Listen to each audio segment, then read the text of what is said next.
கிராமத்துக்கு 10 wine shop இருக்கு sir. ஆனா ஸ்கூலு 2 தான் சார் இருக்கு. எல்லாரும் குடிச்சு அழிஞ்சு போறாங்க சார். 10ஆம் கிளாஸ் படிக்கிற பசங்க எல்லாம் கூட குடிச்சிட்டு அப்பா நெஞ்சில ஏத்தி ஒதுக்குறாங்க சார். நான் சின்ன வயசா இருக்கும்போது ஊருக்கு 4 பேர் தான் சார் குடிப்பாங்க, அது யாருக்கும் தெரியாம. ஆனா இப்ப குடிக்காதவங்களை பார்க்கறதே அதிசயமா இருக்கு சார். யார் பக்கத்துலயும் சந்தோஷங்கிறதே இல்ல சார்.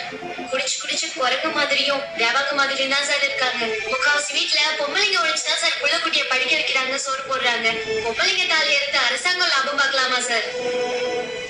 குடிச்சு அடிக்கிறது குளம் குட்டை ஏரி கொண்ட வயல்ட்டு எங்க கால வச்சாலும் water bottle beer bottle wine ஷாப்பை திறந்து எல்லாரையும் குடிக்க வச்சு மக்களை மட்டுமா சாவடிக்கிறீங்க? இந்த மண்ணையும் சாவடிக்கிறீங்களே சார், இது நியாயமா? உங்களுக்கு நான் 24 hours டைம் தரேன். அதுக்குள்ள 5 ஊர்ல இருக்க 10 ஒயின் ஷாப்பை மூடிடுங்க. இல்லன்னா அதே 24 ஹவர்ஸ்ல 10 ஒயின் ஷாப்பை நான் கொளுத்திடுவேன். இதுக்காக என் மேல எத்தனை கேஸ் வேணாலும் போடுங்க, எந்த ஜெயில வேணாலும் தூக்கி போடுங்க. ஏன் ஒரு படி மேல போய்